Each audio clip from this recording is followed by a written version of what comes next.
It's time for another question and answer session. I put out the call for questions a few days ago on Facebook, so let's get to it. The first question is from Ken. Ken says, on my Nikon D810, what is the difference between shooting menu banks and custom banks? I am struggling to figure it out. I have to look in the manual and YouTube and nothing is helping me, but I love my Nikon D810. That's awesome. I love that you like your camera. They are, those shooting menu banks and the custom menu banks, they're kind of a pain in the butt. And at this point, if you've been researching it, you may know more about them than I do. I did talk about them in my D800 menu walkthroughs. So here's a couple of links to those walkthroughs. And if you look at the beginning of each of those menu videos, you'll be able to learn at least what I learned about them. The next question is from Robert. Robert says, what is the fastest land animal? I don't know, but the baby lizard that I found in my bathroom this morning sure was quick.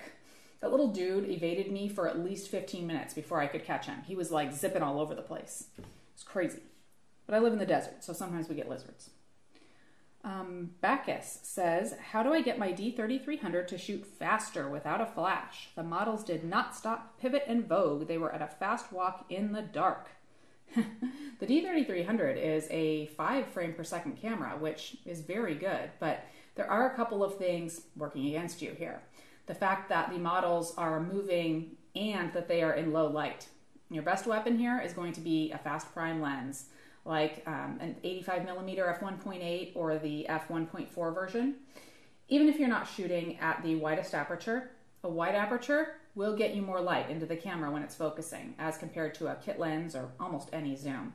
Speaking of which, you will lose the flexibility to zoom with a prime lens, but you will gain clarity in your images and better focusing capability in low light. One other thing to do is maximize the buffer so that the camera doesn't slow down if you're rattling off a lot of shots.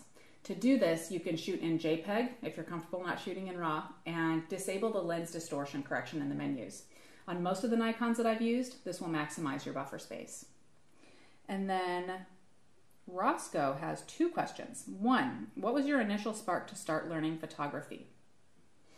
When I was a kid, my little neon yellow brick of a camera, it took 110 film. I loved it, and it was definitely my very first spark. And then his other question is, what would be your favorite setup for a destination photo shoot or vacation via airplane? That would definitely depend on the purpose. Am I going on vacation or am I getting paid to shoot somewhere? And what am I shooting? Let's just say I'm headed to shoot a wedding. In fact, I actually just spoke to someone on the phone yesterday about shooting an out-of-town wedding. So let me talk about what I'd bring in general.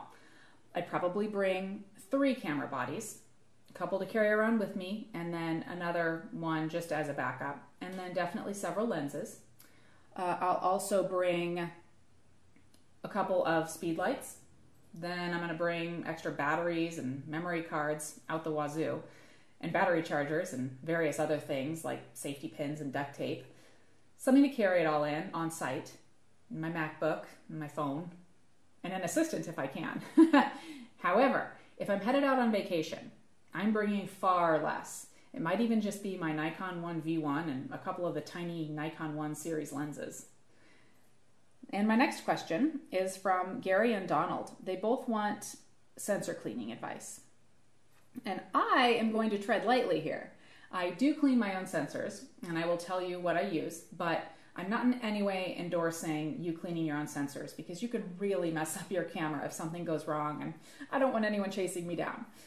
Search for what is called the Copper Hill sensor cleaning method online. That's what I do.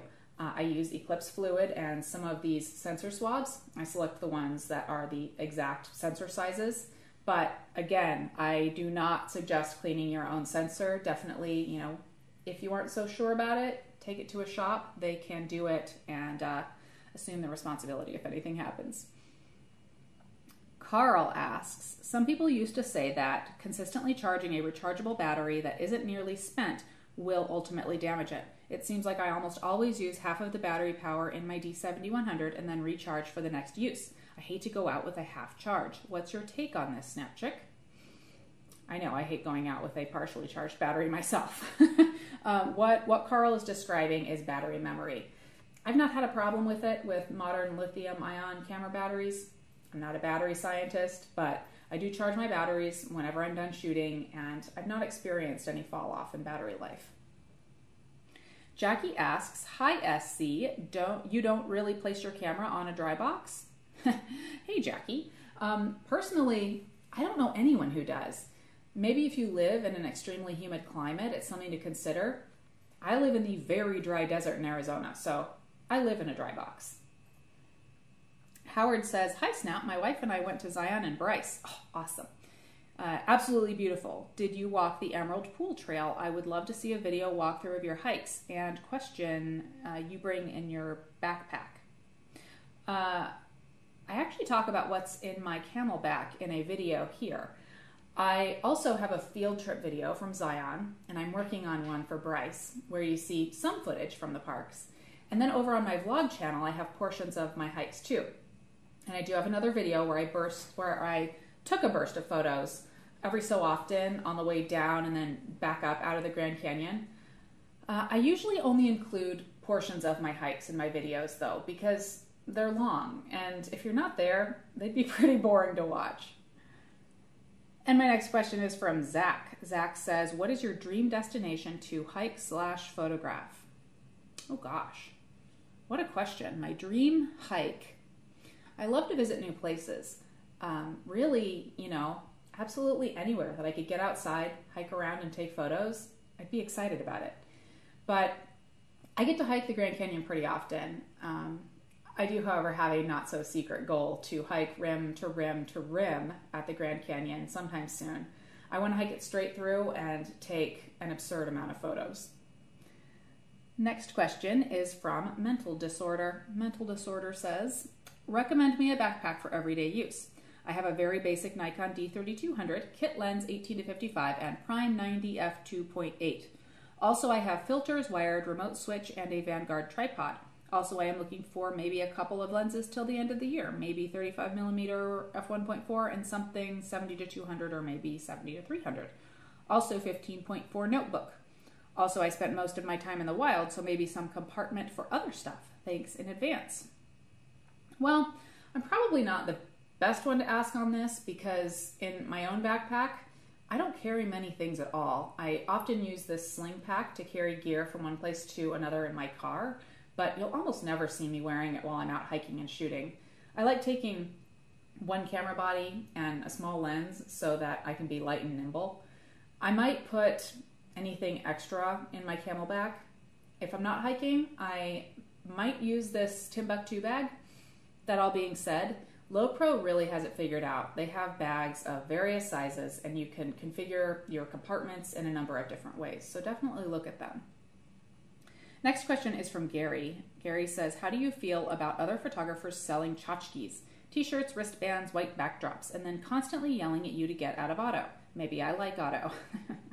That's right. You like what you like, right? With the tchotchkes, I don't know. I find it interesting. I can't knock the sales aspect. To have an online presence, you're bargaining for people's time, and to keep that presence funded and going, sometimes you have to exchange things for money. If it's something that people want to buy, then they'll buy it. However, I don't like the yelling approach to teaching, and you'll never hear me tell someone that they're shooting wrong. I tell people what works for me. And I even go into intricate detail on my approach and my settings in my VIP videos and in my ebooks. Next question is from Pro Photo. Hi SnapChick, what's your take on depth of field calculators on landscape photography? I typically set my camera to f8, find a good spot to focus on off in the distance, and just have a good time. You'll rarely, if ever, see me making depth of field calculations while I'm out shooting. Next question is from Donald. He says, right now I have the Sigma 17 to 50 millimeter f2.8 and looking at getting the Sigma 50 to 150 millimeter f2.8. I've been thinking of getting a wide angle lens, but not sure which to get. I'm looking at the Sigma 10 to 20 millimeter f2.5 or the Sigma 8 to 16 millimeter f4.5 to f5.6. Right now I like shooting portraits, but would like to get into landscapes as well. I do like ultra wide, so I don't think you can go wrong with many of the options. However, Wide apertures are not generally a high priority for an ultra wide, so you have a chance to save some money. Normally, I look at the manufacturer's brand first, but I do talk about third-party lenses, their pros and cons in this video. Juan asks, what's the best way to use a Nikon 50mm lens and get the whole person in, for that matter, multiple people in a shot? It's all about location. You've got to be in a position to back up. If not, you need something like a 35mm lens. Next question is from Robert. Just wondering how you are liking Lightroom 5 and Photoshop CC and how they compare with Aperture. Thanks, Rob. I'm begrudgingly working with them. I try something a little bit different every time so I don't get locked into the same old editing habits. I feel like I have a lot of flexibility with the Adobe products, perhaps more than with Aperture, but with Aperture, I feel like I get things done more quickly. But I'm committed to learn as much as I can about the Adobe products, and I will definitely be sharing my journey with you. Kevin asks, ever listen to music while you're photographing? If so, what do you listen to? Sometimes. It all depends upon my mood and what mood I'm trying to set and, what the shoot is and where I am. It may be something peaceful and relaxing, or maybe teen pop, or maybe some blues. Next question is from Tor. I've never seen a vid of your workflow in Lightroom. Will it come? All from import RAWs to saving them. There definitely will, but first I need a workflow, and I really just haven't gotten there yet. Like I said, I've been trying to kind of work out and really explore all of my options in there, so it'll be coming. Miguel has 2 questions. Number 1 is, do better. You and Raymond both answer the questions together. I'd like to see that. We actually do that every week in the VIP show for my members, but maybe we'll do one for everyone. And then his second question is, I'd like to hear your take on Polaroids and the Impossible project. I think that it is ambitious and audacious. So in other words, I love it. I like that they're what they're doing, and I also like what Lomography.com is doing to keep film alive too. And my last question today is from David. David says, how do you know when you have the right lighting on your subject or lighting in your camera? I have taken many pics and posted them on some sites to get feedback on my pic. Always something different said from many people. Either it's good or it's not good. You know what? You know your lighting is right when you like it. No matter what the photo is, and no matter what the lighting is in the photo that you post, some people are going to love it and some people are going to hate it. Steal what you want from those comments and form your own opinion, even if it's different from everybody else's. And that was actually a really good one to end on, because you know me, I'm always like, do what you like, don't do what other people like. Unless you're getting paid for it, I guess. But that's all for today, folks. Thanks for the great questions. I'm always answering questions on my Facebook page and Twitter and an email on YouTube, but I like to do these big Q&A videos about once per month, so ask your questions anytime.